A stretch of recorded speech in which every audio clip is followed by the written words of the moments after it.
Good morning and welcome to Unfiltered Vision News, bringing you the news unfiltered Monday through Friday, 7 to 9 a.m. Eastern. My name is Dr. Shaki Noni Nichols, and I will be your host. Apologies, like it's clunky, y'all. It is so clunky. I will be glad when they get this fixed because trying to repost your live while you're live, and I can't do it at any other time. Okay, so just understand I can't like make a post because I could totally make a post, but it's not going to show the live feed. I have to literally wait till the live feed starts. Then I have to go in and find it. And then I have to post it. And it's making noise. Well, this is making noise. It's a lot. So thank you so much for joining us here on Unfiltered Vision News, bringing you the news unfiltered Monday through Friday, 7 to 9 a.m. Eastern. My name is Dr. Shaki Noni Nichols, and I will be your host. So let's get started with our Kids Corner. Who loved routines. But one day, his daily habits started falling apart. Poole realized he wasn't finishing his homework or waking up on time anymore. It made him sad. He shared his worries with his mom. She said, "Habits can break.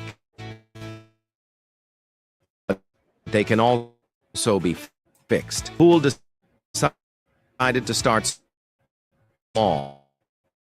His arm and his head first irritated him more. One day, Poole overslept. Instead of quitting, he reminded himself it was okay to start again. Slowly, Poole rebuilt his habits and learned that setbacks don't mean failure, just a chance to try again. Breaking habits is normal, but starting small and staying persistent helps you recover. Keep going. Do it too.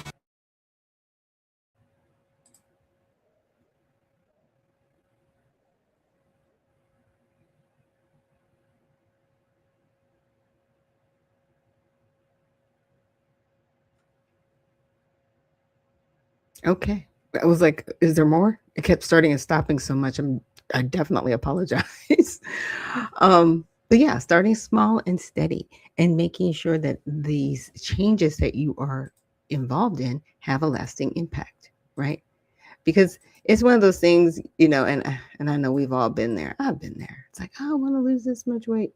And you kind of get discouraged if you don't lose enough weight. But there are times when you're looking for like massive change, and change happens. The incremental changes that last longer are smaller than broad sweeping changes. And I think that can be said a lot of our politics. I know that people want things to just change massively, but you got to understand we didn't get here overnight. We got here through incremental changes, small little steps and turns and twists. And now we're at a point where our country is extremely divided. And it's not just divided by people, I would say, of the soil. It's a divided with foreign interest as well. We have people here that are not from here, right? And they're saying, well, we're Americans. And yet they champion their countries more than they do America. So there does become that question, like, what are we looking like as a country when we have other individuals that have come over here that have not been vetted, that are in our politics now, like right now? And I have a few examples of that coming up, but it's very scary. But again, incremental changes do last because they're incremental. They're very small victories. So just remember, small victories, don't give up. And thank you so much again for joining me here on Unfiltered Vision News. Now we're going to get to honoring God with our body. So, God, please, please guard our mind and our thoughts. God, help me to fix my thoughts on what is true and honorable and right and pure and lovely and admirable. So I will think about things that are excellent and worthy of praise. God, please protect my ears and help me listen to your voice. God, help me to be quick to listen, slow to speak, and slow to become angry.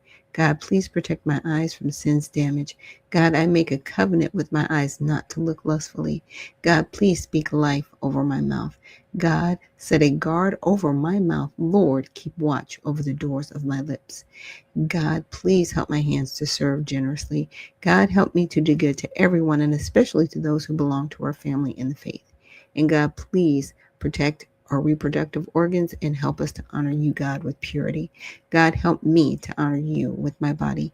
And God, please protect our feet as we walk along your path. God, let your word be a lamp for my feet and a light on my path.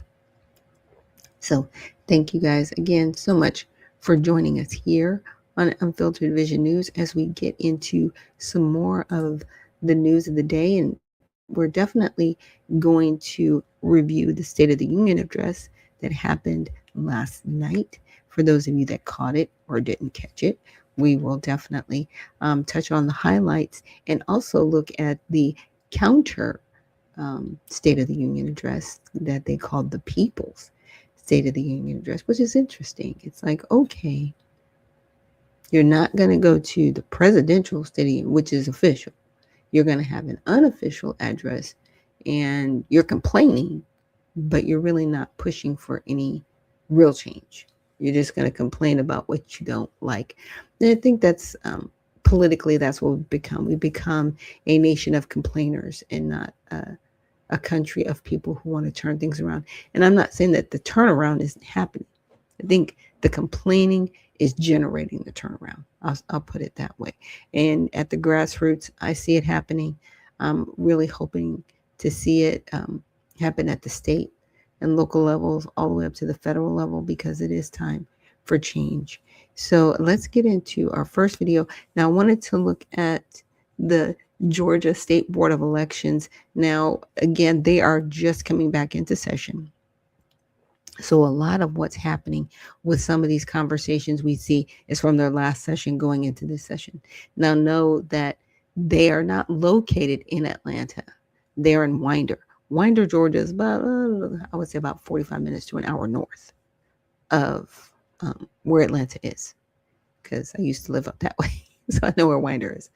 But it's very far north. So just understand a lot of, you're not seeing a lot of politicians and different things from the state capitol because it's not the state capitol. So I just wanted to let everybody know they're in two different locations, because sometimes you'll see reporters and they'll be at the state capitol and then they'll show Winder. And to me, it's very confusing.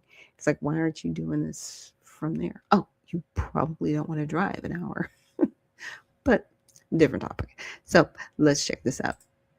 Office, you said to him, we're not going to investigate Raffensperger, and we're not going to investigate Fulton County, and we're not going to deal with the 2020 elections anymore. That executive director then said to you, but Mr. Chairman, you have a committee. I'm telling you, we're not going to do it. Now, that's his testimony to me. So don't tell me that you did not obstruct. That is obstruction. And we're back, y'all. Thank you for watching today. Go ahead and hit that like button, my people. You know that it helps us out a ton. And of course, it helps you because it helps us keep bringing you these stories every day. Now, y'all, the Georgia State Election Board met and sparks flew, y'all. Sparks flew. And we have brought you previous report about this, but there's something that we left out that is quite important. We have one election board member accusing the chairman. Okay, so we have one of the board members who's accusing the chairman of the Georgia State Election Board with obstructing, with blocking the investigation into any kind of Fulton County 2020 election irregularities, and also an investigation into Raffensperger, who they believe may have been involved. Now, y'all, all of this started with a motion. You're going to see this motion here. It's a motion to help support the retention of files once the FBI returns them to Fulton County. The chairman decided he would not vote in favor of the motion, and things just went downhill from there, y'all. So we're going to take a look at that, and we're also going to circle back around to other. Now, just understand, the chairman's going to explain, even though he didn't vote in favor of or against, right? The documents still will be retained because the majority of them voted in that favor. I just want to let you guys know that before we move on in this video, just to give you a little backstory. Explosive moments, lots of tension going on here, y'all. So without further ado, let's go ahead and get into it. If we don't guard the gate, nobody will. That's my thoughts. there's criticism over looking at the 2020 election. For me, it's not about the 2020 election solely. It is about everything from 2020 before and forward, because clearly with the cases that we hear, things are not okay. Things are not okay in Fulton County. And so, yes, I agree. I was relieved when the action was taken, because clearly our subpoena was being disregarded. It was being fought in court, and there was no resolution. So what do you do when a county won't comply with a process? When we as the state election board are charged with certain duties by our legislature? I would like to motion to ratify the sending of the spoliation letters to Shay Alexander in Fulton County BRE and Nadine Williams for the retention of the documents if and when they're returned from the FBI. Is that a motion? That is a motion. Dr. Johnson's made a motion to ratify the sending of the expoliation letters to Shay Alexander and Fulton County. Fulton County. Is there a second? Second. There's a motion and a second. Any discussion? All those in favor signify by saying aye. Aye. Aye. Any opposition? Being no opposition, so moved by a vote of 3-0. Chairman, are you going to vote? No, the chair's not voting.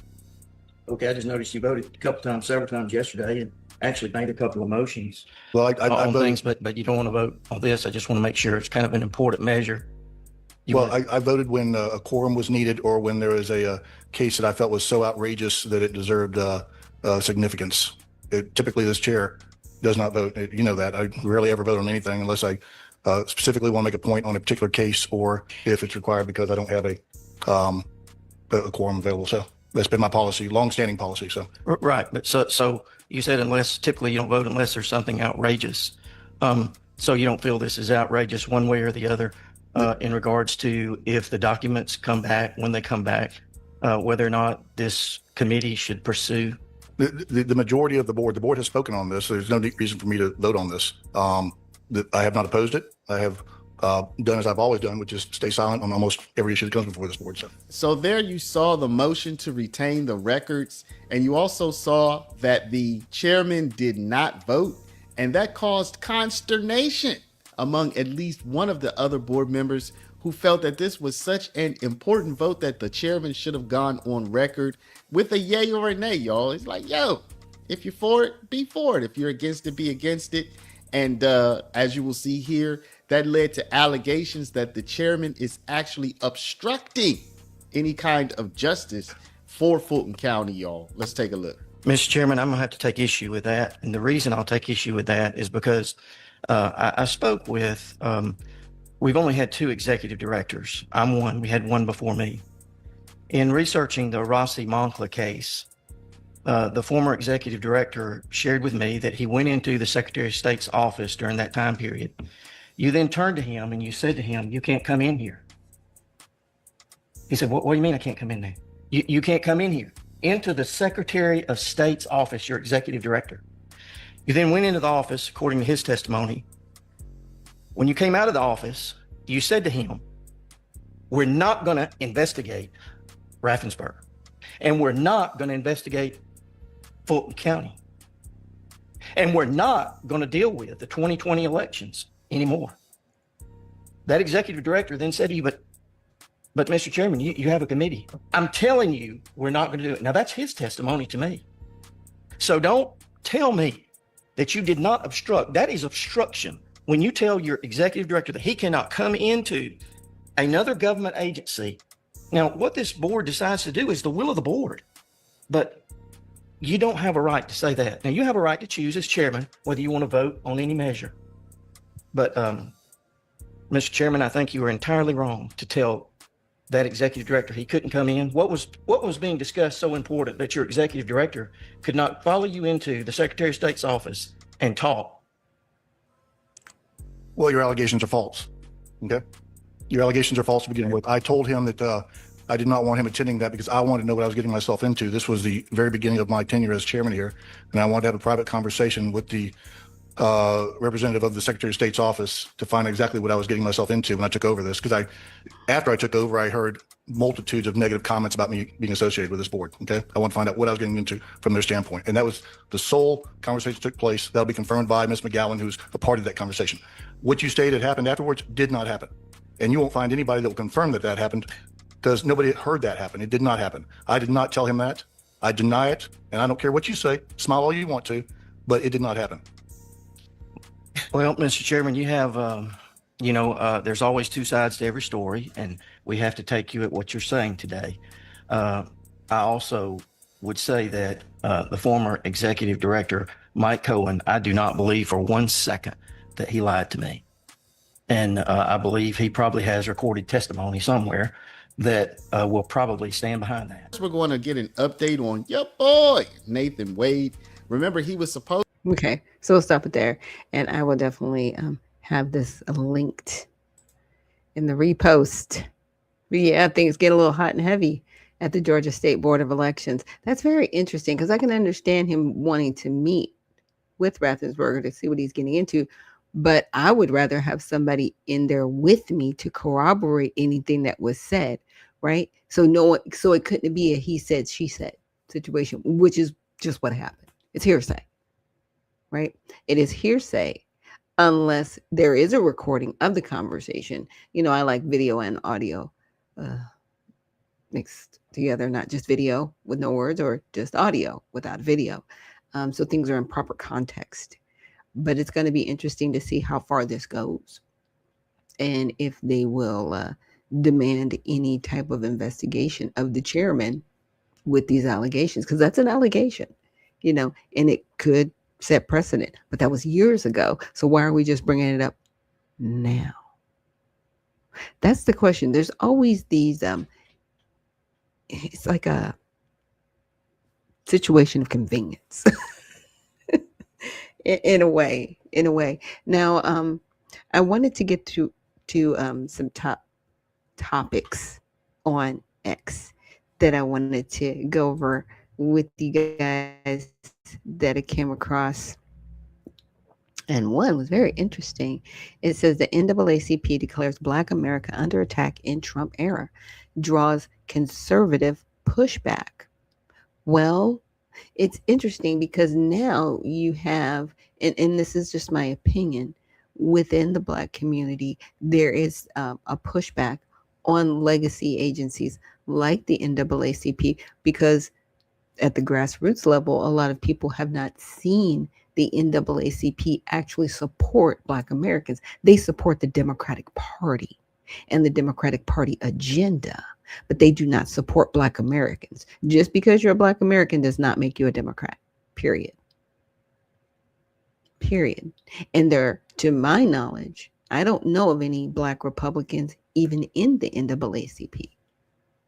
For that matter, any independents. It is strictly, in my opinion, a Democrat arm. So what are we talking about, right?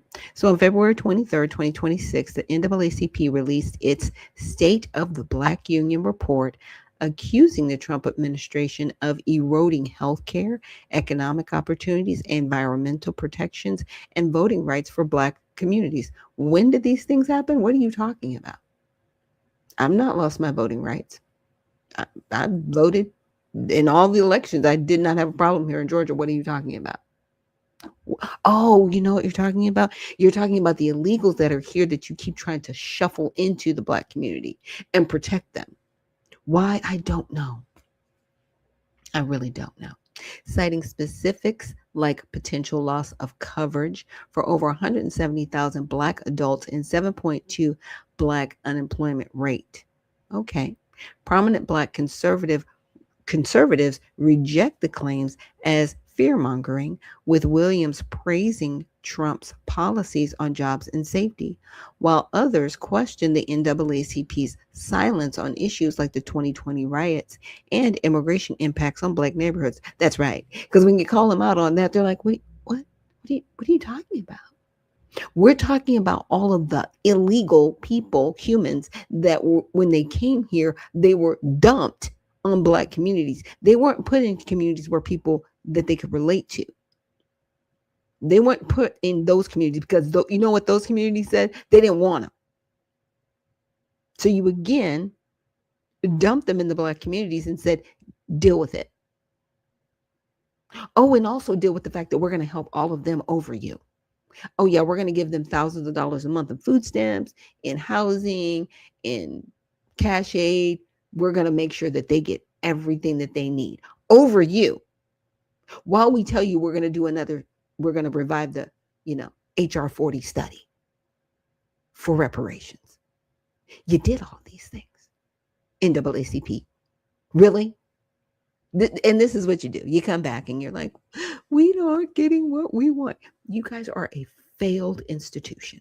You're failing to the bottom. And I don't understand how you keep failing forward, because you're still funded. You still have money in places, and you're failing. You are failing Black Americans. Let's have a real round table. I'd love to see it. And you would lose all of the arguments that you bring forth about everything. Not just anything, everything. Just saying. And now, let's see. The exchange highlights divisions over representation and priorities in Black America amid reminders that Black voices and experiences are not monolithic. Look, it's kind of weird. It's kind of crazy. So NAACP, Black Americans on Attack, and Donald Trump's second term, his policies are dismantling protections, freedoms, and opportunities for our communities. And let us be clear, cruelty isn't a side effect, it's a whole point. But the spirit of Black America, unbreakable. Yeah, we are unbreakable, but y'all are weird. Y'all are weird because you support pedophilia. You support LGBT. Y'all just support some weird things that Black Americans don't want to be anywhere near, ever. But you support that because, see, you support the Democratic policies. You don't support Black people. Stop that. You're just weird. So I just wanted to bring that to you guys' attention. I did put this link in there where you guys can go through and just look at some of these sad exchanges. Again, the NAACP is a failed institution, and you need to go away because you're not helping Black people. Just say who you are. You're another arm of the Democratic Party. You support Democratic politics. You want movement for Democrats. Just say it. Not Black people, Democrats. You are party driven. You are not people driven. You do not care. Because when was the last time that you saw a policy that the NAACP backed, right, that would actually benefit Black people, that's been introduced in our Senate or House, right? Let's go there. What have you really looked at and said, okay, this is going to benefit Black Americans. We need to get behind this, and we need to call our House members and our Senate members at the federal level to get it pushed forward? Bueller? Because I haven't seen it. But that's what you should be doing. And you're not doing that. You want to get into this whole ideological debate. I hate Trump. I don't care about your feelings. Because all of this is just feelings. I mean, I need you to stop. Because the emotional politics, it's draining. And no one's listening to you because you're not saying anything. Your words are empty. They carry no weight. You've done nothing. I'm throwing you a bone. Find some policies that actually benefit Black people and champion those on the Hill. Do your job. Just say, just do your job. I don't know what that means. Okay. And good morning to everybody in the chat. All right, let's move on from there. Now, I wanted to share with you guys this other one. So a 2014 New York Times op-ed on pedophilia as disorder draws renewed fury. So Rutgers professor Margot Kaplan's 2014 piece distinguishes the attraction to prepubescent children classified as a DSM-5 disorder from illegal acts like abuse, urging less stigma to encourage therapy to prevent harm. Senator Mike Lee shared the headline on February 24th, gaining millions of views, with Elon Musk calling the Times utterly disgusting, and victims like former prosecutor John E. Deaton decrying it as an insult, while some defended the clinical view that thoughts alone aren't prosecutable, most reactions express deep revulsion, underscoring tensions between medical perspectives and child protection priorities. Here's the thing. Pedophilia, they haven't criminalized pedophilia as it should be criminalized. It is a crime. And here's the thing. We've got a well-known pedophile, Jeffrey Epstein. He was on the Disney boat after 2009 and praised and lauded as one of their premier adult Disney, persons on the boat. Mickey in the pictures, characters in the pictures. You're around children and you're a well-known pedophile at this point because you already went to prison. This was like 2013, 2014 when he was rolling around the boat. This was when Disney was actually making stops near the Epstein Island. Like, what are we talking about? Yeah, this came out in 2014 because pedophilia has been accepted into our culture and we should not accept it. We should denounce it. But LGBTQ has brought it on in. The NIH has already said that MAPS, minor attracted persons, is a thing. You look it up. I've already looked it up. I already had to do a comeback with somebody like, that's just made up. No, it's not made up. The NIH has already established it because they're trying to normalize something that is dysfunctional. And they have put themselves in and under the LGBTQ plus 2S flag. We have, as a country, given policy to a cult, allowed them to function as what they say a community in our society, and we have not denounced or decried this, and then we wonder why things are so upside down, because you're accepting evil and you're okay with it and you're comfortable with it and you're massaging it and saying it's okay, it'll be all right. No, it's not okay. You can't do these things, and people need to be put in jail and prison to the highest extent of the law, period. It's not just thoughts. Now, I am a victim of pedophilia, so I can speak upon it. I don't ever want to hear somebody say, well, it's not real. It's not. No, it is very real. And it is very destructive and it's evil. And for anybody to ever protect it or say it's okay, it's not okay. It's not. And people that are participating in it need to go to prison immediately. And that means even people with lots and lots of money, DOJ, they need to go to jail now. Because you know who they are. Just because they're redacted to us doesn't mean they're redacted to you. You need to find these people. You need to bring them up on charges of pedophilia, not business matters, not that they were exchanging, information with Jeffrey Epstein, trying to clean up their reputations. We know these evil people, they're eating babies. They're killing people. They're still doing it today.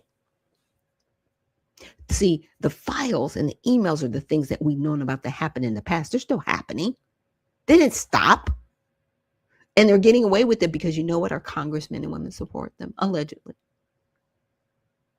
And right now, I'm going to say people in the DOJ and the FBI support them as well, because you have not brought any of these people to justice. Don't tell me that the wheels of justice take a long time, because you can do what you want to do, and I've seen you do it. The people are demanding arrest now. We are demanding justice now, not later. Every day is a missed opportunity. So if you don't want to do the job, that's fine. You and your assistant attorney general need to step down and resign. And we need to put somebody in there that's going to do the job for the American people, period. Since you don't want to do it. Since you want to grandstand and you want to be on Fox News and you want to do all this, it's great. That's great. We know your job transition. Do that. Get a show on Fox. But for the job right now, if you don't get some arrests going that we know are real arrests and bring these people in, you don't care. And you can start with Lutnik, by the way. You start with him. And I'm okay with it. Yes. Is he in Trump's administration? He sure is. And you can arrest him now. You can go with him first. That's where I'm at. Period. That is where I am at. Now, let's get into the State of the Union address. I wanted to do a little bit of a recap before we get into the videos of the address. So here's some key points of the speech. He talked about the economy. He declared the economy is roaring like never before, with inflation plummeting, incomes rising, gas prices, mortgage rates, prescription drugs are lower, stock market at an all-time high. Now, this isn't everybody's background and story, right? Because there are some people that are out there suffering. I'm not going to say that they're not. I'm going to be fair. There are not everybody that's benefiting, but gas is under $2 in certain parts of the country. So things are doing better. But here's the thing with the retailers. Yes, prices should be going down, right? Mainly because the price of gas is down. So if gas is $3 a gallon, yes, your goods are going to be more because it takes more to get them there. But if your gas is under $2, then the consumer should be benefiting from that. But here's the kicker. The retailers, you've already gotten used to paying this, and they've already gotten used to the government welfare that they're getting as well. You got to remember, a lot of the people that they are leeching off of are on food stamps and cash aid. And their money's still coming in some instances. Yeah. So people that are out here working 2 or 3 jobs to keep up, because they are. I'm not saying they're not. They are. They might be doing a little better because the gas price is lower, thank goodness. But the energy costs haven't come down because, again, these electricity companies, they're gobbling each other up and they're creating monopolies. So these are things that are out of the actual purview of the president, even though he's trying to do the best he can to get things lowered, to make different negotiations go in a better way for the American people. But the American people are still struggling because you still have governors and mayors that are just bent on supporting illegal immigration and creating a burden for Americans. You don't want these people deported, which they're taking up jobs that Americans can have. So is that going to make a higher unemployment rate for Americans? Yes, it is. So we're having 2 different conversations, but we have to have them in a realistic way. We can't say, oh, everything is great, but over here. No, we have to include the but over here and have, an honest conversation. I'm not saying that he's not doing well, but there are people that are still not doing okay under this economy. And now the immigration and border, hands down, I like it. Keep going. Deport more of these people. I want them off the soil immediately. Immediately. I want all of you who should not be here gone. And if you haven't left yet, and you end up having to get deported because you have deportation orders and they tell you can't return to the United States, I do not feel sorry for you. And for people who've been here 20, 30 years and you finally get deported, I do not feel sorry for you. I do not feel sorry for you because you shouldn't be here. And for every one of you that leaves, that means another job for an American citizen. That means benefits for American citizens, not you. That's where I'm at. You shouldn't be here. And that's it. National strength and foreign policy. This, okay, you can have all kinds of views on this. Is there national strength? Yeah. The foreign policy is crazy. I mean, Ukraine, they're still acting silly with Russia. Don't send them another dime.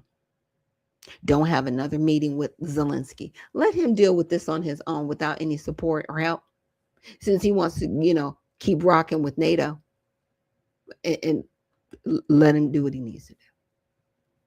Let him do what he needs to do and stand back and let it happen. And if he gets overrun by Putin, oh well. President Trump, you tried to do what you needed to do, but he keeps poking the bear. What? He touched on tensions with Iran, okay, warning against nuclear pursuits, and reacted to the Supreme Court's tariff ruling as unfortunate, announcing alternatives like a new 15% tariff. So that tariff, again, yeah, it's a tax, but they're still going to pass that along to the consumer. They're not. They know they can rape us, the consumer, Mr. President. So I know what you're trying to do by bringing more money in from them, but you have to bring it in and negotiate that they cannot raise the prices on the goods that are sold to consumers. That needs to be in there. I don't know how you can negotiate it in there, but that needs to be in there. It's like, we're going to charge you 15% and you're not going to pass it on consumers. So if something should be $2.99 and they're charged a 15% tax on that $2.99, they can't make it $3.50, right? So they can make up what they have to pay us. Does that make sense to everybody? They can't. They have to stop raising the prices on us because it's damaging our economy. It's not helping our economy. It looks like it, but it's not helping us, the people that, aren't making six figures, which it takes to live now, because apparently you can be making over $100,000 a year. And if it's not over $200,000 a year, you're kind of at the poverty level, which is weird. But that's happening. So for other themes, he praised for Republicans, criticism of Democrats, including taunts and a reported ejection, and we'll get to that. Celebrated the American history achievements approaching the 250th birthday, honors for guests like veterans and athletes, and physiological close envisioning of a brighter future. Philosophical, sorry. I was like, why am I not getting that word? Of an even brighter future. Style and reception, the speech was sales-oriented and showy, with chants from Republicans but drew Democratic pushback. Many analyses highlighted the disconnect between Trump's rosy claims and public worries about cost, with his approval ratings low ahead of the 2026 midterms. And the only thing that's bringing down his approval ratings, in my opinion, right now, are the lack of arrest for Epstein files, or the fact, like the things that I'm pointing out in the economy. There are big winners and losers in this economy. It's one of those things. If you're doing well, you're doing well. If you're not, you're not.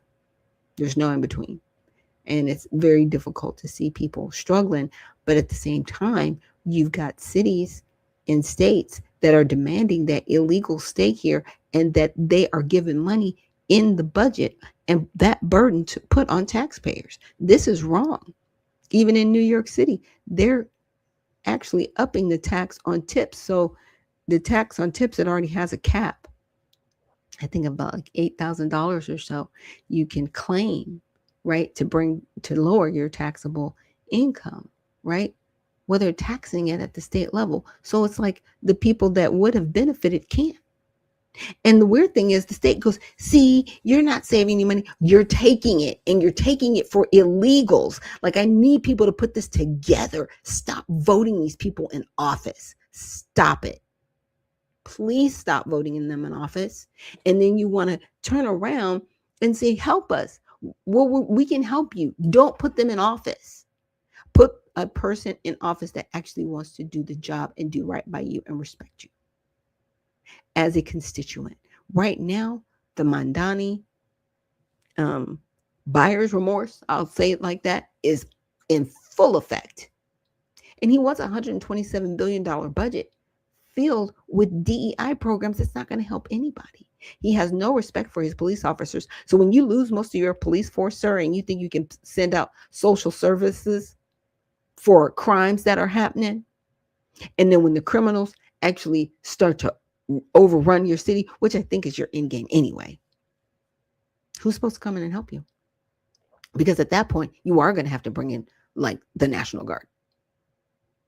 And I'm not talking about like the National Guard. I'm talking, well, you might have to actually bring in the military, because you have people there that are still needing removal from the country that have deportation orders.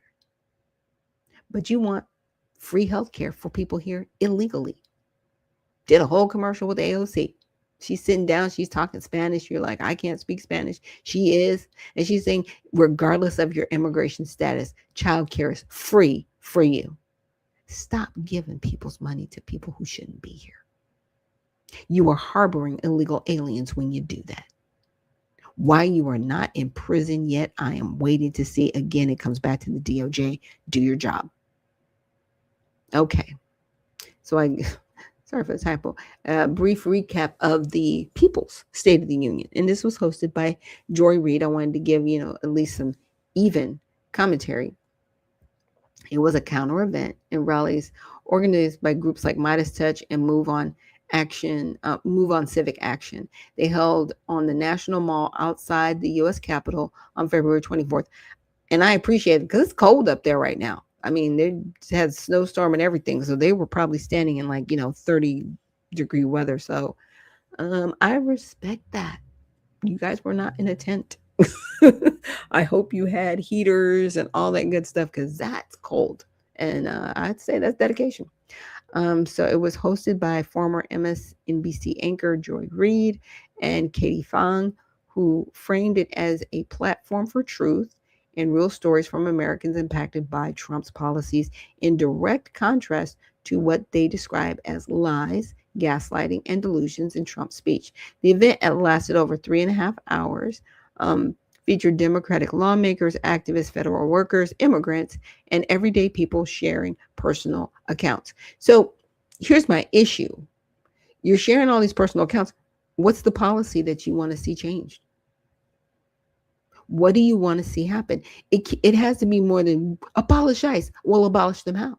Because they're not going anywhere. They're literally written into immigration and enforcement. DHS was created after 9/11 to make sure and ensure that our borders and our country is safe.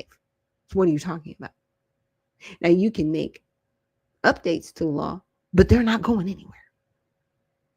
What are you talking about? And why aren't you bringing any of that forth? You just want to complain. It's like, I respect you having a counter protest, but if all you're doing is whining and complaining, that's not going to get anything done. I'm telling you, people, you get to whine and complain for like a day, and then you get to come up with a solution the next day. Like, you can't stay here. Sorry. So, rejecting Trump's address, organizers and speakers argued the real state of the union involved economic hardship, unaffordable groceries, housing, and childcare. Well, the people benefiting from all three of these are illegal immigrants, because y'all giving them all the money. Now, Americans can complain about this, but they need to tell you, stop giving it to immigrants. Stop giving it to illegals, right? Immigration enforcement affairs, family separation, ICE actions. If you do not belong here, leave now. Just leave. Threats to democracy and policy harms. Rather than Trump's claims of economic boom and border security, many called Trump's portrayal a mockery or state of delusion. So the participants, dozens of Democratic members of Congress. There were notable moments. A pro-Trump heckler protester rushed the stage at one point, and Joy Reid responded sharply, telling MAGA trolls their BS is not welcome here, and emphasizing the event's focus on truth and impacted people. Broader context, this was part of a wider Democratic resistance, with some lawmakers calling it essential and not normal times. But again, they're lawmakers. What are they even bringing forth to bring about this change? You're just whining. If you're not bringing actually any legislation forward, I'm not taking anybody seriously. I don't care if you're Republican or Democrat. Where is the legislation that fixes this? Because if you're not doing that, what are we doing? Really, truthfully and honestly, what are we doing? And I said, where are the policies that they wanted to see passed, or have any long-term initiatives? I meant to say, like the boycott of 1971 by the Congressional Black Caucus. Now, the People's State of the Union was primarily a protest and counter-narrative event rather than a formal legislative agenda setting session. It focused on highlighting harms from Trump's policies through personal stories from affected individuals, federal workers, immigrants. So it was a whining session. That's all you were doing. You were just upset and nothing. So immigration reform and ending crackdowns, strong calls to defund and abolish ICE, halt mass deportations. Why are we halting mass deportations when these people don't belong here? I just want you to know where the Democrats stand on this. This is why I'm doing this. This is why I'm pointing this out. They don't want American citizens to flourish. They want illegal people to flourish. Do you see that? They want to halt mass deportations. Why? When they already have deportation orders to leave. What is wrong with you? It's crazy. Stop family separations. Everybody can leave. I'm definitely looking forward to the 14th Amendment conversation, because this was not supposed to be used to just plop a squat on the soil and have a baby, call it an American, and leech yourself to it. Oh, I'm making it sound as ugly as it is, because it is ugly. It's disgusting. You didn't come over here to prosper America. You came over here to be a parasite. And that's disgusting. And it needs to stop. It just needs to stop. Chants like abolish ICE were prominent healthcare access criticism of slashing healthcare. Yeah, for people here illegally. Economic relief for working people. Yeah, if illegals leave, people can work. Our economy will get better. Get off the soil. Guess what? Housing prices will go down because you'll have fewer people in the housing market. They'll have to look for people to live in those places. They'll be forced to bring the prices down. They'll be forced to. Right now, the reason why it looks the way it looks is because there's more people than houses available. And they know they can charge top dollar. Outside the fact that BlackRock and Vanguard got in and messed everything up in the market, and we're still having to go through that readjustment. It's just a lot. It's just a lot. Now, comparison to the 1971 boycott, this boycott, newly formed Congressional Black Caucus, was historic. It organized protests against President Nixon's refusal to meet with them and his administration perceived neglect of Black communities' issues. It drew national headlines as the first group boycott of a State of the Union and led to ongoing advocacy, helping establish the CBC as the conscience of Congress with sustained pushes for equity policies. Now, that was great, but here's the failure. They didn't do a great job, in my opinion, because I already went over this a couple of days. Well, yeah, sometime last week. When looking at this, really looking at this, a lot of things that Nixon did, he did before 1971. He helped the HBCUs before 1971. He put in this whole office for Black communities to help businesses. And it went from a few $1 million to over $100 million before 1971. So what were they talking about? Oh, yeah. Complaining just to complain. And where does the CBC do now? Nothing. They aren't doing anything for Black Americans. They're not championing, hey, we need you guys to lower these regulations so Black people can start businesses. Now you champion illegal immigrants. You want them to come over here and siphon off the Black community. That's where you put them. I am against you. The NAACP, the Congressional Black Caucus, the Urban League, anything that says they champion anything for Black Americans is a lie. You've done nothing but destroy the Black community from the inside out. You're disgusting. And you need to walk away. You need to either walk away or change what you're doing and actually be bipartisan, because all you are just arms of the Democratic Party. That's it. You're just other extensions of Democrats. Tell me how many Republicans are in the CBC? None. In the NAACP, 0. In the Urban League, none. They're all full of Democrats. All full of people who support children being cut up, homosexuality, illegal immigration. That's what they all support, because they all support the Democratic Party. You are who you are.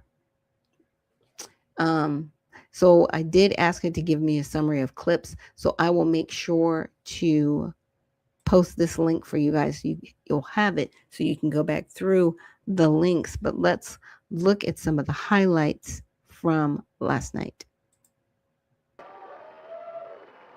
But tonight, after just 1 year, I can say with dignity and pride that we have achieved a transformation like no one has ever seen before, and a turnaround for the ages. It is indeed a turnaround for the ages. And the S&P hit 7,000, where it wasn't supposed to do it for many years, were tariffs. I used these tariffs, took in hundreds of billions of dollars to make great deals for our country, both economically and on a national security basis. Everything was working well. Countries that were ripping us off for decades are now paying us hundreds of billions of dollars. They were ripping us so badly, you all know that. Everybody knows it. Even the Democrats know it. They just don't want to say it. And yet these countries are now happy, and so are we. We made deals. The deals are all done. And then just 4 days ago, an unfortunate ruling from the United States Supreme Court. It just came down. It came down. Very unfortunate ruling. So despite the disappointing ruling, these powerful country-saving, it's saving our country, the kind of money we're taking in, peace-protecting. Many of the wars I settled was because of the threat of tariffs. I wouldn't have been able to settle them without. Will remain in place under fully approved and tested alternative legal statutes. Now we're winning too much. And I say, no, no, no, you're going to win again. You're going to win big. You're going to win bigger than ever. And to prove that point, here with us tonight is a group of winners who just made the entire nation proud. The men's gold medal Olympic hockey team. Come on in.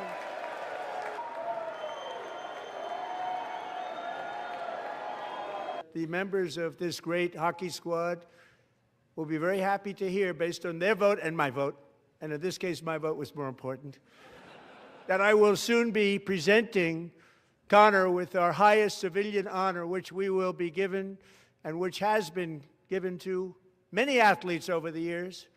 But when I say many, not too many, like 12, it's called the highest civilian honor in our country, the Presidential Medal of Freedom.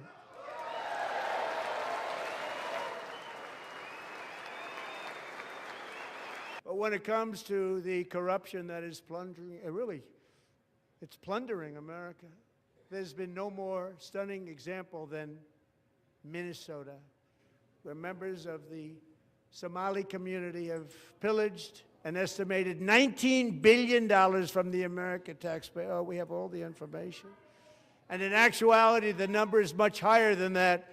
And California, Massachusetts, Maine, and many other states are even worse.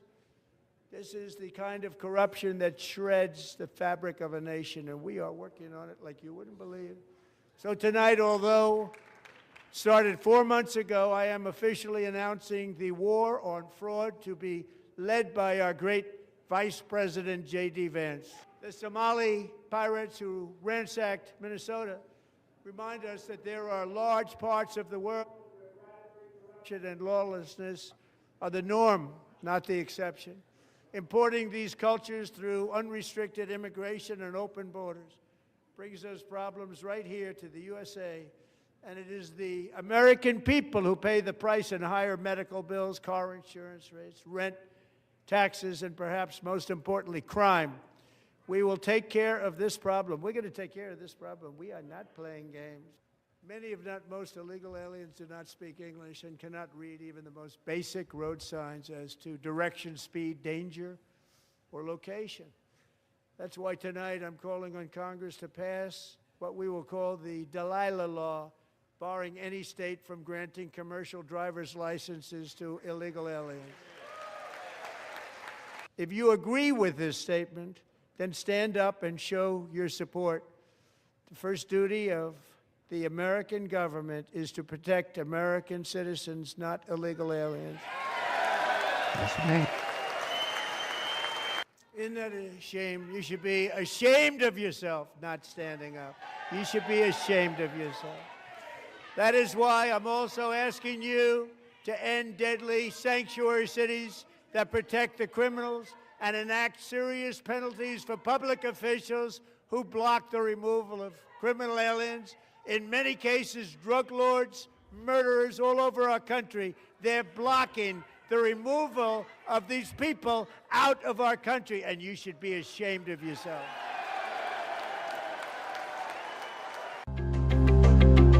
Okay. Now that wasn't just like a slight, that was a slap upside the head. Like, look, we know what you're doing. We see what you're doing. And now JD is on it. So, okay. I like it. I like it a lot. Because people have to go. Okay, you don't understand. They have to go now. And these governors and these mayors and these city officials who are harboring illegal aliens, Title 8, Section 1324, and impeding federal agents, Title 18, Section 111, let's get it. Let's go.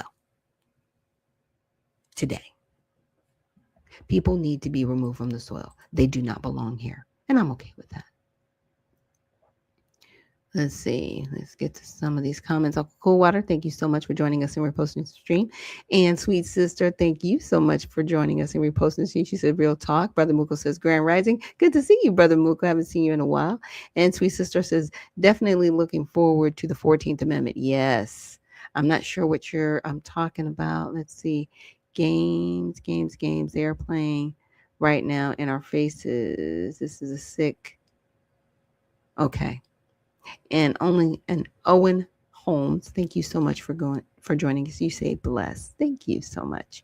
All right, so we're going to get into more of these recaps from last night. So this is apparently Ilhan Omar got into a shouting situation with the president. It's very interesting.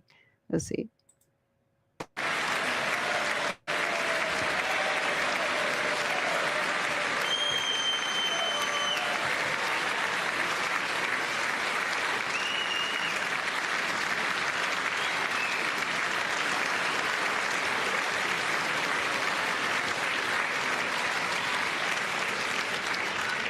Isn't that a shame? You should be ashamed of yourself not standing up. You should be ashamed of yourself. That is why I'm also asking you to end deadly sanctuary cities that protect the criminals and enact serious penalties for public officials who block the removal of criminal aliens. In many cases, drug lords, Okay, murderers. so I know there's a lot of yelling back and forth, but she's saying, you've killed Americans. Yes, there were Americans that did lose their lives in Minnesota. They did. They were radicalized, by the way, by actual organizations, Ilhan Omar, that you support. You got to remember, ma'am, you are a naturalized citizen on this soil. You are not a born American. You can be denaturalized and deported. Watch it. Because you keep acting like nobody can remove you from this soil, but they can. Now, you're already under severe investigation, been since 2023, and it's still ongoing. And it needs to end this year. Like, it's been 3 years. I understand that the baton has been passed on to a new administration, but she was being investigated under Biden's administration. Okay, that was 2023. Trump was not in office. So let's just get that straight. Okay? Time for you to go. Time for a lot of your people to go that have committed massive fraud in this country, and it's illegal. Period. The refugee program has been stopped, thank goodness, from your country specifically.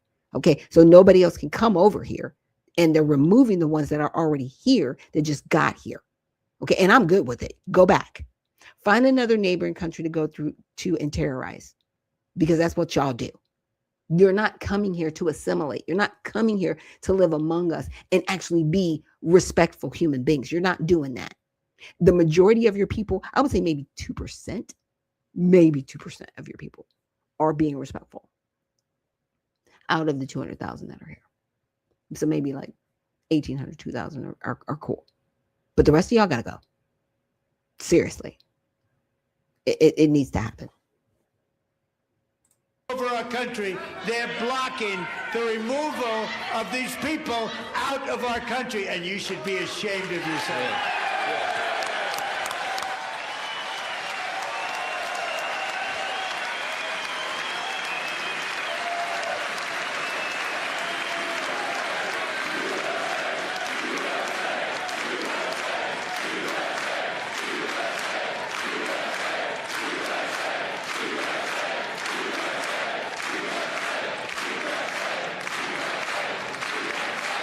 And perhaps most importantly, I'm asking you to approve the Save America Act.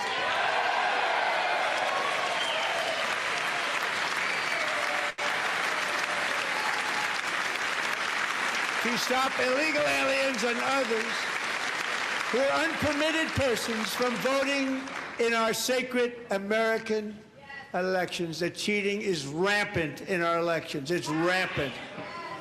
Yeah. It's very. And see, the problem is, like, I'll just use the motor voter situation, for example. Right now, you have people that get a driver's license, and Sweet Sister says, and time, no driver's license for illegal immigrants. Yes, that too.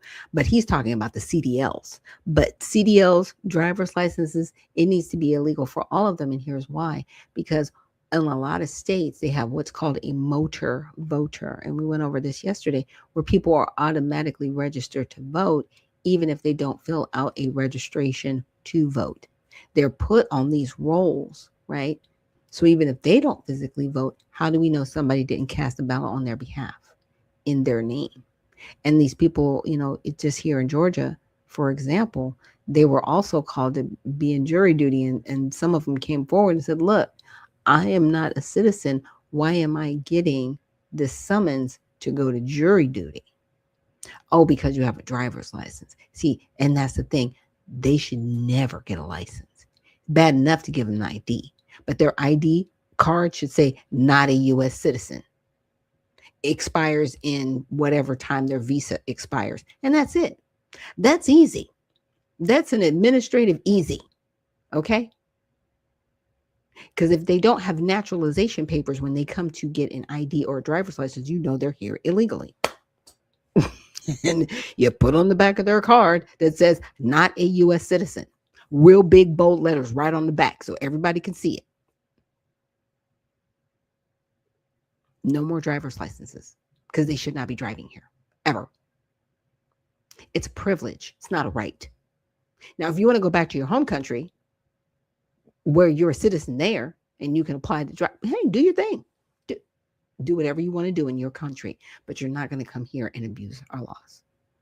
And I'm okay with it. Simple. All voters must show voter ID. Yes. Yep.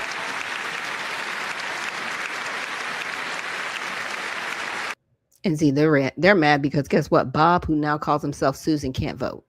Okay? Because Bob has got to show up as Bob. Period. Because your birth certificate has got to match. So they're fighting for things that are demonic. Number one, I'm just going to say it like an evil in our country. That's why they don't want the SAVE Act, because they're going to lose a voting block, a large one, a huge one.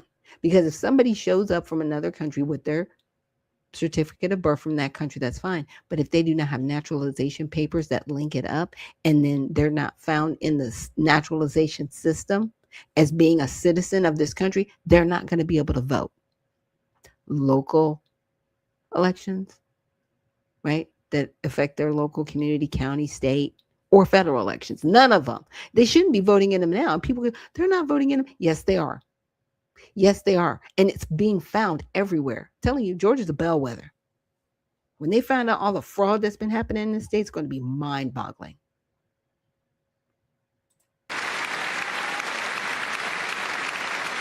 All voters must show proof of citizenship in order to vote.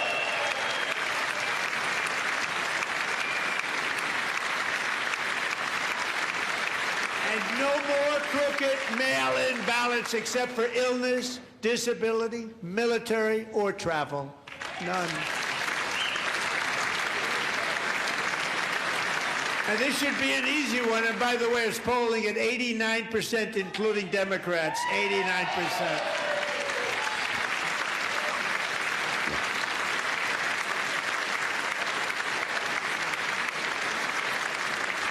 And even the new communist mayor of New York City, I think he's a nice guy, actually. Speak to him a lot. Bad policy, but nice guy. Just said they want people to shovel snow. They got hit hard. Wants them to shovel snow, but if you apply for that job, you need to show 2 original forms of ID and a Social Security card. Yet they don't want identification for the greatest privilege of them all, voting in America. No, it's no good. No good. Both Republicans and Democrats overwhelmingly agree on the policy that we just enunciated. And Congress should unite and enact this common sense, country-saving legislation right now, and it should be before anything else happens.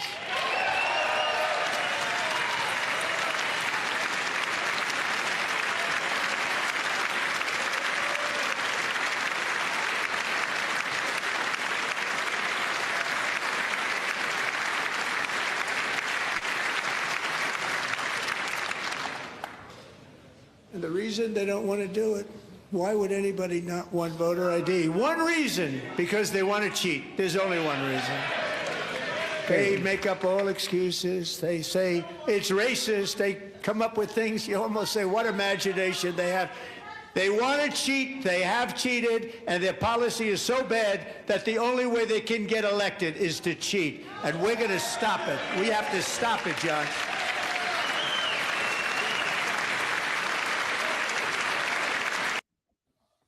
Yeah. Period. They just want to cheat. It's crazy. You know, it's sad that in our country, people just assume that because you come over here, you have rights. You have no rights. You're not a citizen. You have the right to leave and never come back. Right? We have over 300 legal ports of entry. You didn't choose any of those. You just wanted to come over here and do what you wanted to do because there were people telling you that you could. Very crazy. Let's see Al Green get kicked out.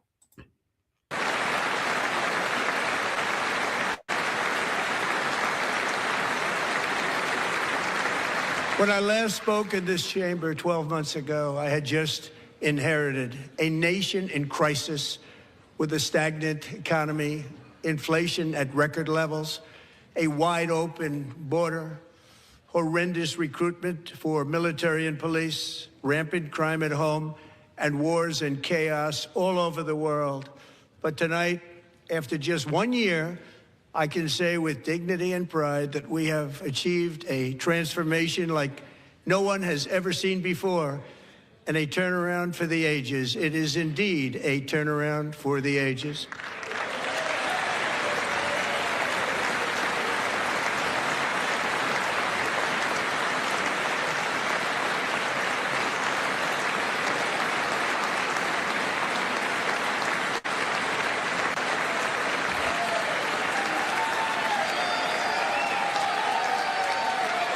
Yeah. And so, yeah, there's Al Green getting removed like he got removed And last we year. will never go back to where we were just a very short time ago. We're not going back.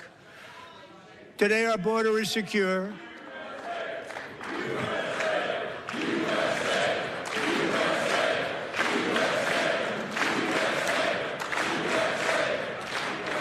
Thanks. And here's my thing.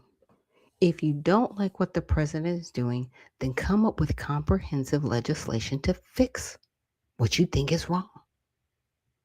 Al Green, you've been in Congress too long to not have passed comprehensive legislation to do something for whom? Because you're really focused on illegals.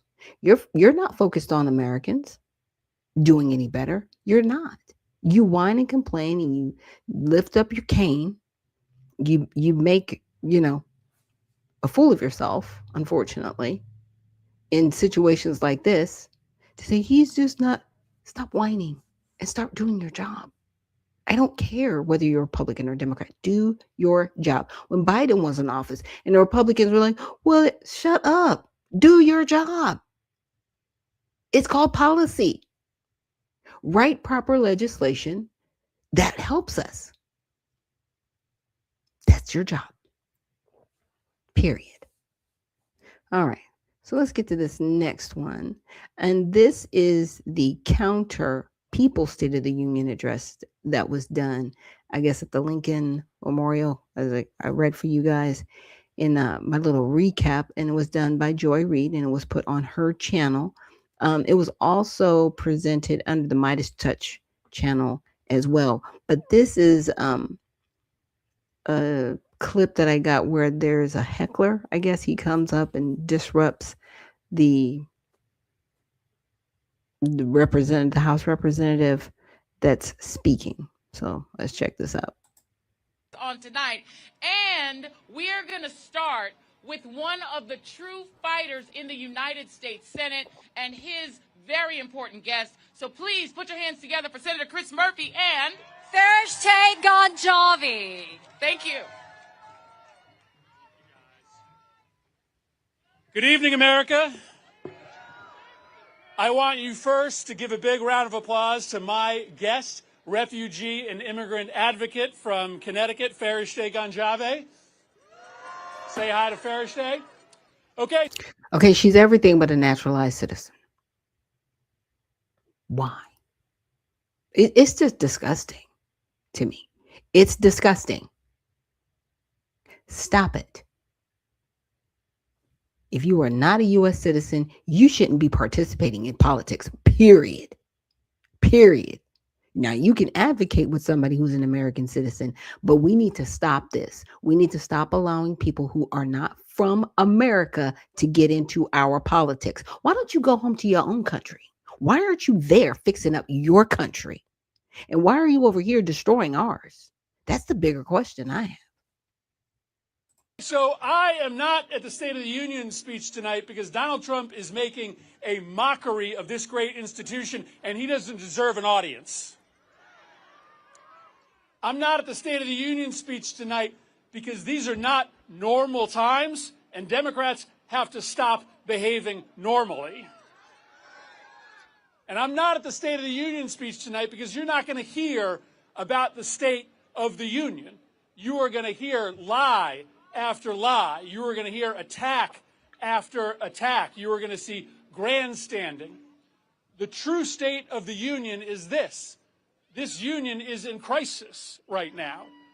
Our cities are under attack by lawless law enforcement. Our democracy is wilting under ceaseless attack from a president who wants to be a despot. Millions of Americans are losing their health care because the president has chosen corruption to pad the pockets of his billionaire friends instead of helping average Americans. You're not going to hear any of that in that speech tonight. But by being here for the people. Now here's what's hilarious. Because he did address, and it wasn't in the clips that I showed, but the president of the United States did address insider trading in Congress and that they need to actually pass legislation to stop it. Yeah, Congress has to do that. So, sir, you, Mr. Senator, on your grandstand talking about his friends are lining their pockets. You and your friends are lining your pockets, sir. Have you looked at the trades that have been happening on the Democrat and Republican side, by the way? You're enriching yourselves off the backs of Americans. You're disgusting. And so for you to even say it and not even bring up that you're championing to stop insider trading, I can't even listen. I can't. It's great what he's doing right now because it's proving and showing you he does not care. You're whining. He's helping his friends line their pockets. Okay, what are you doing? Are you stopping insider trading in Congress? Just saying. No, you're not. People's State of the Union, you are going to hear the real story of America, a story of an America that is under siege, but a story of America that is not going to take it, that is going to fight back, and is going to reclaim this country for everything that is good and right about the United States of America. Farishte is going to talk to you tonight about the state of immigrant and refugee America. ICE is out of control. It is disappearing legal immigrants. It is tear gassing elementary schools. It is murdering American citizens. Right now, as you know, the Department of Homeland Security is shut down. And I just want to be very clear with you about my position, and I think the position of many others who will stand on this stage tonight. Not one more dime for the Department of Homeland Security until they start following the law in this country. Farishte came to this country over a decade ago, coming to the United States from a refugee camp.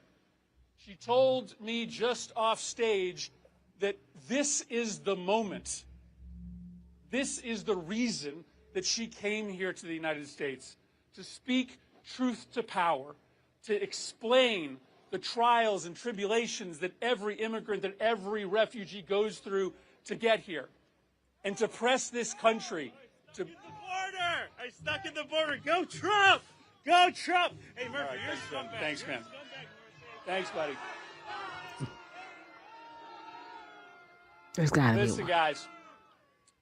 Farishte is here to lift us up to a common purpose and to a common goal, to understand that the best of America lies in how we treat those who have arrived to this country fleeing terror and torture and desperation. And that is not our problem. It isn't our problem. Fix your country. Stop running here from your country. Why are you a coward? Fix your country. Go back and fix it. Because whining here about what happened over there and taking advantage of us over here isn't helping us. I'm tired. If I hear another refugee, I don't want to hear it anymore. These people aren't. Is she an American citizen? She's been here a decade. Is she a naturalized citizen? Is she? I'm just asking because you keep introducing her as a refugee. Like, you can't be a refugee forever. That's temporary. It's supposed to be 18 months, not 10 years. Like, what are we talking about? It's this stuff. It's mind-boggling. It's irritating, and I'm over it. Now, the next 3 videos I'm going to share with you, I'm going to transition a little bit. And the reason why I wanted to bring up these videos the way I'm bringing them up is because, yeah, there are people in the administration that need to be fired today and outed now and arrested. Lutnik, really? Playing with the tariffs? Setting it up so y'all can make billions of dollars? If y'all don't go somewhere, just disgusting. All right, so let's check this out. To the agenda. Today on the agenda, we're going to tell you the real story between Howard Lutnik and Jeffrey Epstein. What's on the agenda today? What agenda? 2030 agenda. What's the ultimate agenda? Is there an agenda? Global agenda. It's run by people with agendas. It's crunch time in this whole agenda. Everybody has an agenda. With all the current issues on our agenda. It's my agenda for you. Courtesy of those people and their agenda. What really sets the agenda? What's number one on their agenda? So, what's on the agenda for today? The next subject on the agenda. Welcome to the agenda. I'm Edward Zahm, here with my intrepid co-host, Lauren Witzke. Yep, it's good to be back. Ed, I saw you went viral last week for your story about visiting Zorro Ranch. The safari to the pedophile ranch. Where the ground was sinking, and hey, long and behold, Epstein files released. I remember when you told me that story. So the day, just for those who missed last week's episode, or you missed the clips, Ed, the day that Epstein died, he was in the area. So he went up to Zorro Ranch, Epstein's ranch out in New Mexico in the middle of nowhere. Took him a day to get there. And there was somebody at the house. They had dogs barking. So, of course, Ed ran.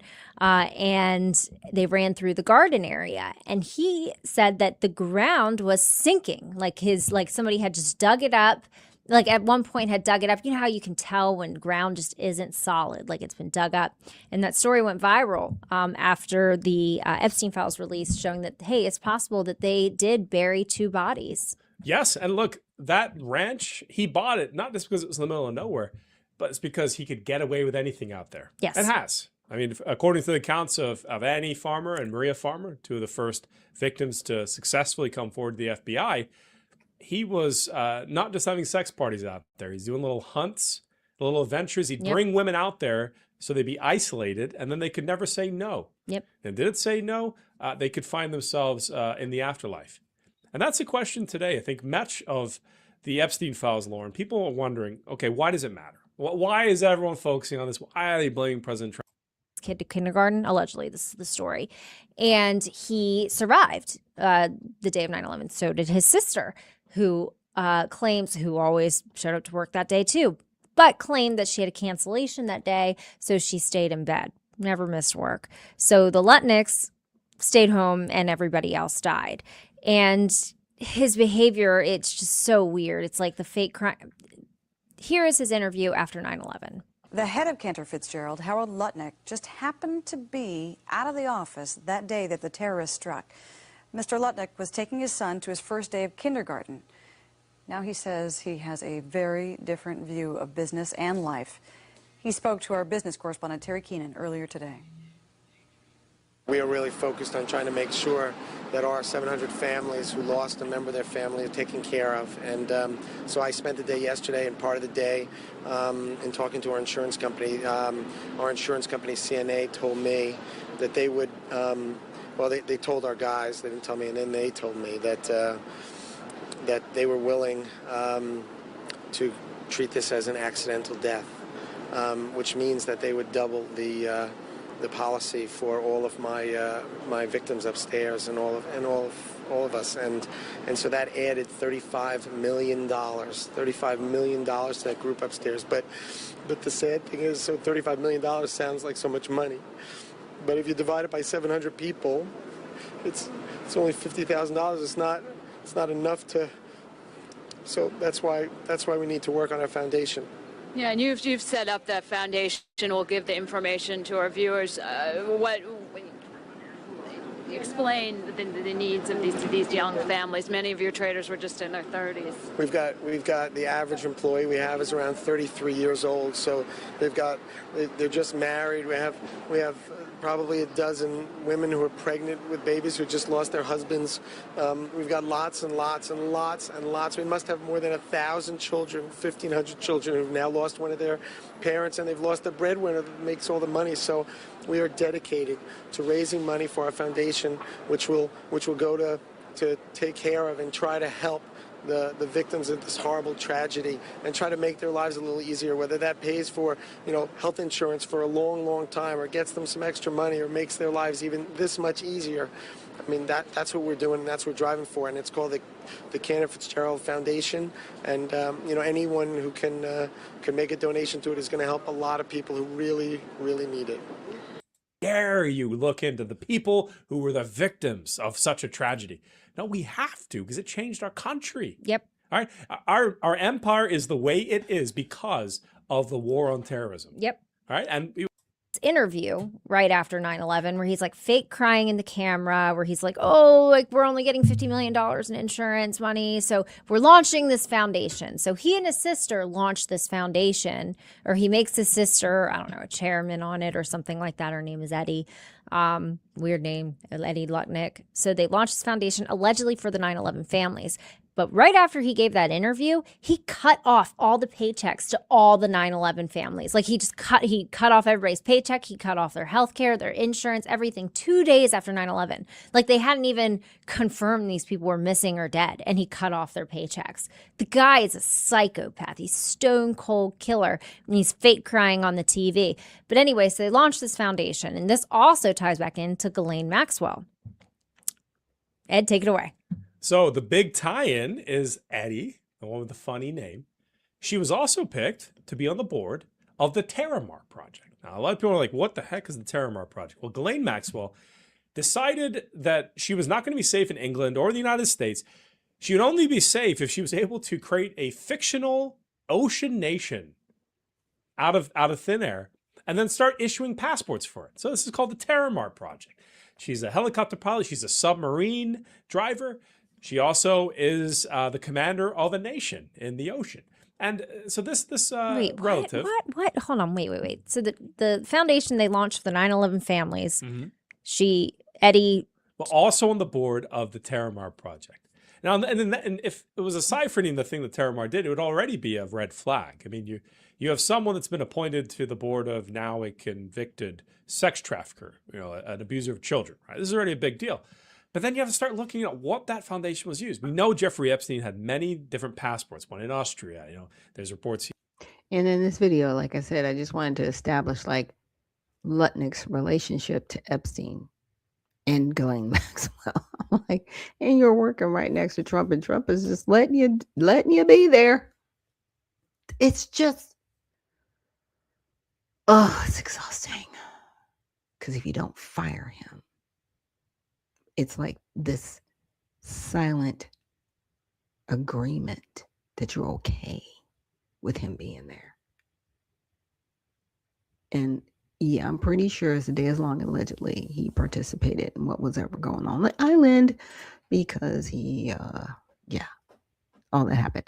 Now, next, I want to get into Melanie King's video. Not too long, but into most of it. And then we're going to check out some other things from her video. Posted this on X. I said, for the record, this is political theater to make you believe accountability will come any day now. One day, someday my prince will come. That's what this is. It's just building up false hope, guys. You may think I'm a little crazy, which I am, but walk with me here. Bread and circus to keep the masses in false hope. We are in the last days. By the way, Massey is a Mason. What am I responding to here? Like I told you, if you still are believing in government, if you still believing in a politician, a political party, a country is going to save you from what's about to happen, well, it's just not good. It's just theater. It is theater. Okay, I'm going to prove that in a second. But this came from someone posted, said Thomas Massey starts dropping names from the Epstein files on the House floor. Oh, does he? Does he now? Let's watch. The chair recognizes the gentleman from Kentucky, Mr. Massey, for 5 minutes. Thank you, Madam Speaker. Congress created the Department of Justice. Congress funds the Department of Justice, and Congress is responsible for the oversight of the Department of Justice. When will we see justice? I'll tell you what I've not seen. I've not seen any arrests from the revelations in the Epstein files, over 3 million documents describing horrible things, describing unspeakable things, so much of it redacted. Over 24 people have resigned, CEOs, members of government worldwide. But I haven't seen any arrests or investigations here in the United States from this Department of Justice. Prince Andrew, Duke of York, who has since been stripped of his royal titles due to his affiliation with Jeffrey Epstein, has been arrested. Peter Mandelson. I want you just to notice that none of these other governments are really doing anything. Andrew was arrested and he was let go. It was really detained. Same as with this other guy and everything else you see. It is political theater. And I also want you to take note. Why is he saying what you've seen from the Epstein files, but not mentioning that only 2% has been released? Only 2%. The math has been done by researchers. I think I was like the first person to report on this during my research. Why are they not talking about the sacrifices to Baal and Moloch? Why are they not talking about babies and children being eaten? Why are they not talking about the jerky? Why are they not talking about the really heinous stuff, calling it out specifically? Why are they not saying more names? Why, like, guys, and this is his 4th term in Congress, but now he's demanding, when it's politically convenient, justice and all of this. Guys, it's all left and right. It is controlled opposition in order to give the masses who are blind sheep, who really think something's going to happen here, to give them false hope. But if you really dial in and do your research, you can see they're just parroting junk. They're not really giving us the real tea. The victims that they bring out are grown women. They are not talking about the children, the trafficking. Why isn't he calling out Pizzagate? The real things that those of us who have been in the trenches know that are going on. You have to pay close attention.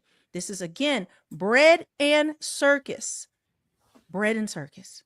But let's see these new names he drops. Who previously served as UK's ambassador to the United States, resigned in disgrace from United Kingdom's House of Lords and the Labour Party. And he's been arrested. Former Prime Minister of Norway, Torbjorn Jagland, has been charged. But we don't see any charges, arrests, or investigations in the United States. What do we see? We see our FBI director celebrating in the locker room at the Olympics overseas. It's fine to be proud of this country, but we should be proud of this country because we have a system of justice that works, and yet we do not. Who are the men that should be investigated? First of all, I want to say this as well. Notice none of them talk about how that was not Ghislaine Maxwell at that congressional hearing. Why didn't he call that out? He was part of that. Why isn't he saying that she was spotted? Oh, now they're trying to say, oh, the news is now reporting that was an AI video. If you know the news has to go in and say that the one where she was spotted in Canada that I reported on, that is AI and it's been debunked, that is how you know you're over the target. But notice, none of them mention that. They don't say anything about Epstein and basically being he was switched out. They've admitted this. They don't talk about that he was switched out.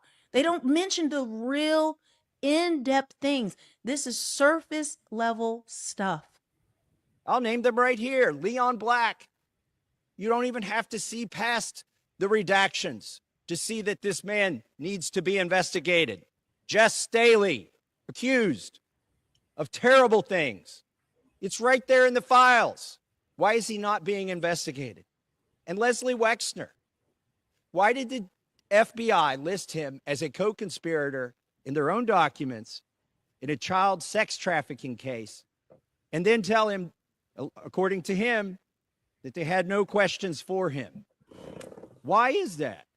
Well, the Epstein Files Transparency Act requires the DOJ and the FBI to disclose to us their internal memos and emails about how they made those decisions, whether to prosecute or not prosecute.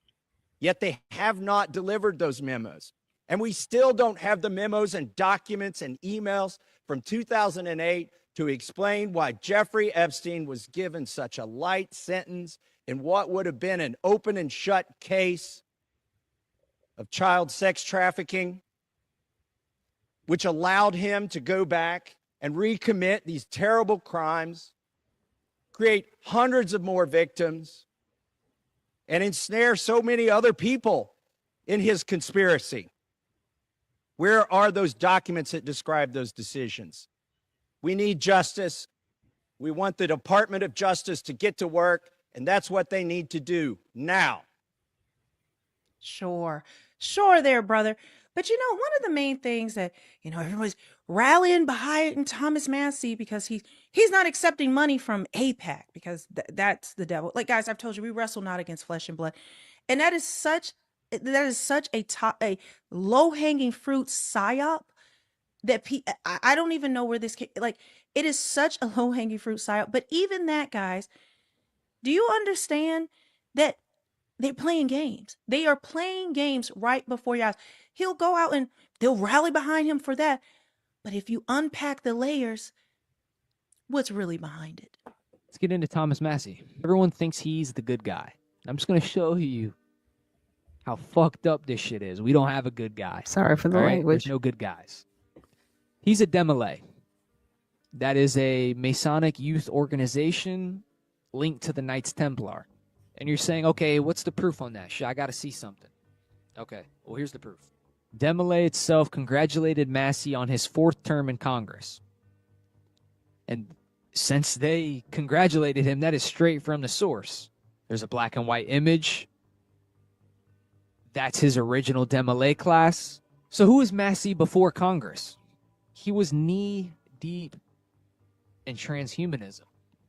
He was a founder of a company called Sensible Technologies from 1993 to 2003. During his time at Sensible, he was refining how humans physically interact with machines, turning the cyber matrix into something you can touch and eventually something you can taste and smell and feed into your senses. So he's really trying to figure out how to transfer physical touch from the digital realm to the physical realm. Now, yes, he hasn't taken any APAC money, but he's raked in hundreds of thousands from the Club for Growth. That's a Wall Street-funded influence machine bankrolled by Zionist kosher billionaire Jeff Yass. Boom, there you go. That's pretty much APAC. How's that not APAC? It's the same shit. But you want to know who his biggest sugar daddy is? You could probably guess this. Peter Thiel. And he's the main transhuman puppet.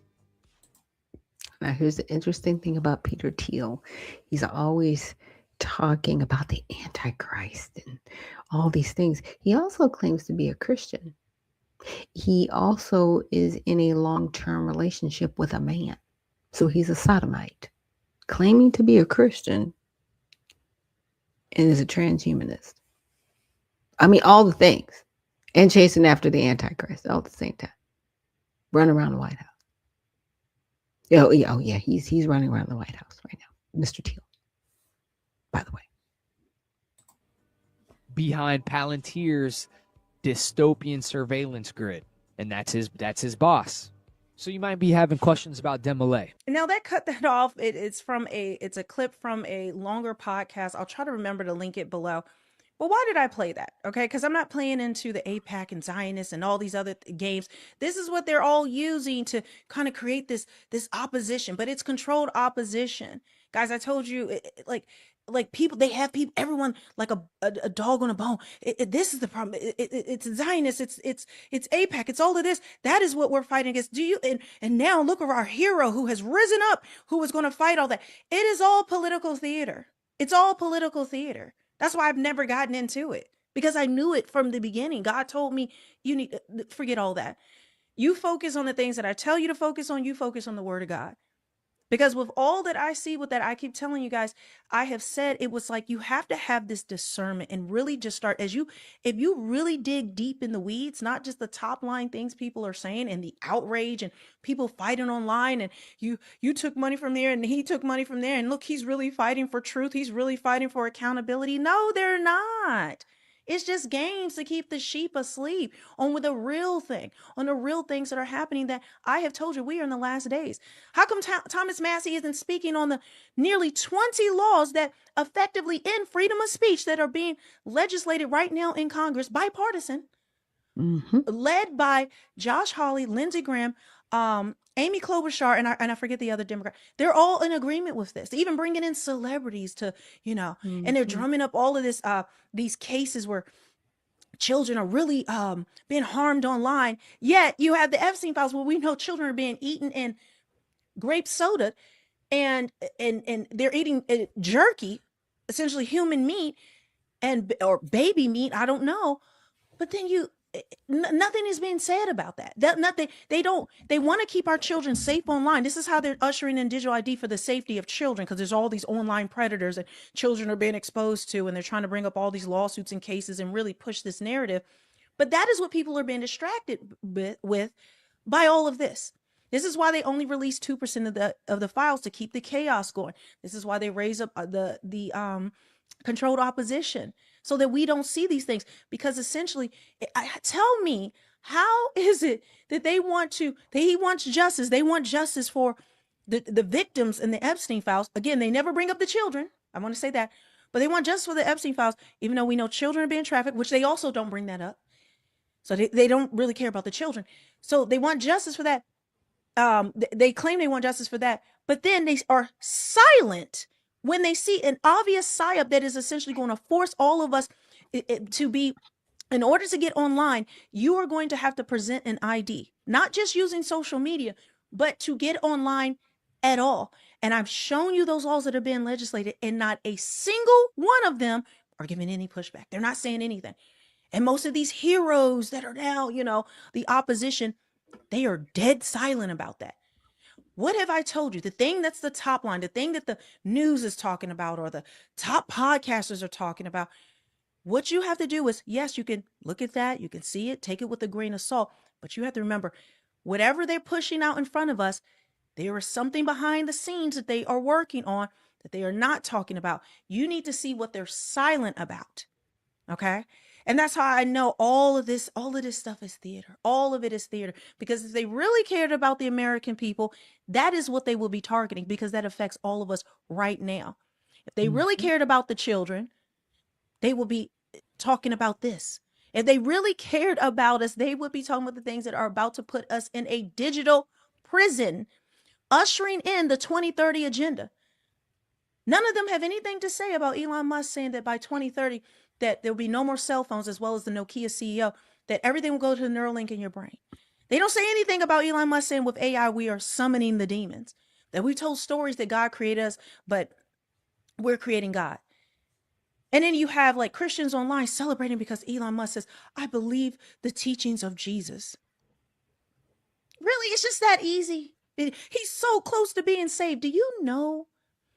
I'm not going to get into who's a fallen angel and who's not right now, but just to know all of it, and I mean all of it, is designed to lead us all to the slaughter, into a great deception. And if you're not awake, what the Bible says, that there will be a great falling off. And it's not talking about the unsaved. It's talking about Christians who get embroiled in these fights, in these things, or believe because a celebrity says something, or that they're a Christian, or say something about Jesus, that means something. It doesn't. It is all meant to keep you asleep. And speaking of being asleep, once again, why are none of them talking about this right here that's in the files? Okay? It says, with all the talk of Ghislaine Maxwell having a body double, an Epstein file search for body double reveals that Epstein allegedly had 3 containers of body double and 1 fast drying body double made for him that involves a mold and requires special handling. What? Okay, so I moved myself down and made this bigger. So this is to Epstein. It says, I sent off the package today and it will arrive tomorrow. Although they couldn't tell me what time, please remember to use gloves that I am sending. You are not allowed to use latex or vinyl. I sent 3 containers of regular body double and 1 container of fast drying body double. The store recommended this. They say the standard is stronger, so better for doing the mold. And then you can touch up any flaws or bad areas with the fast drying. Huh? Now this is also to Epstein. It says, located the body double as there was none on island, on way to Soho to collect it. What else could they be talking about here other than the body doubles? You really believe that Epstein hung himself in his prison cell? I have shown you where the DOJ put in a fake video. Yes, a fake video from YouTube that was that someone created of Epstein's, cell and him, doing what he does. The DOJ put that in the files. When people pulled this up and recognized that it was fake, they didn't say anything about it. They just quietly scrubbed it. That's it. That's it. These are the games that are being played. Why isn't Thomas Massey and all of them talking about this? Why are they talking about the body doubles? What? Like, again, guys, think about this. Think about this. These are games that they are playing to hide the truth, because they are ushering in, and I've told you this, the end times. This is the things that they are doing, and it's right in front of our faces. And people will say this, and they'll just say, "Melanie, you're a sellout. You must be getting $7,000." What? No. Only thing I have allegiance to is the Word of God, the Bible. The only thing I have allegiance to is my calling. I don't care about the rest because, again, I will continue to say it is political theater. It is bread and circus. None of it's real. No accountability is coming. And even the things that they're talking about top line, all of these people are talking about, nobody is getting into the real weeds of the things that we're seeing. And she's not wrong. And that's why I kind of saved her to the end and put all the pomp and circumstance at the beginning, because that's what it is. Now, I wanted to also share with you the video that she was mentioning about this alleged Maxwell double. It's going to trip you out. Gillen? Do I know you? Gillen? No, sorry. No? I used to order hella pizza off of her. Oh, really? She always delivered, yeah. Oh, no. Yes, that was exactly who you thought that was. This is Maxwell. If you look at the woman in the video, it's the same woman. When he said her name, she actually looked. Same bridge of the nose and same spacing in the teeth. Even AI says it's the same person. The guy with her in the video is her brother. Looks exactly the same. We already know through the PDF files that J.E. did not hang himself. He was removed the day before. And guess who was president at that time? And they want us to believe that the woman they moved to a luxury prison, this person is that person. Nope, she's living her best life in Ontario, Canada. And how was she able to do this? Through the same administration that let J.E. leave as well. Sometimes I wish I wasn't awake because the information that we receive is just mind-blowing. It is absolutely mind-blowing how corrupt our government is. Yeah. So this is the woman that's currently in jail that they say is Ghislaine. This is the Ghislaine Maxwell. They don't look alike. And how are they going to keep your hair cut in jail? So many questions. Just so many questions. So thank you guys for joining me here on Women in Wellness Wednesday. I know it was open mic. I didn't get any open mic requests, but tomorrow we are having our Mighty Men Thursday and we will have a guest. Hopefully, I'm still confirming that. If not, it will be open mic. But again, thank you guys for joining me here on Unfiltered Vision News. You know, bringing you the news unfiltered Monday through Friday, 7 to 9 a.m. Eastern. So remember, stay well, stay focused, and stay unfiltered. We'll see you in the next one.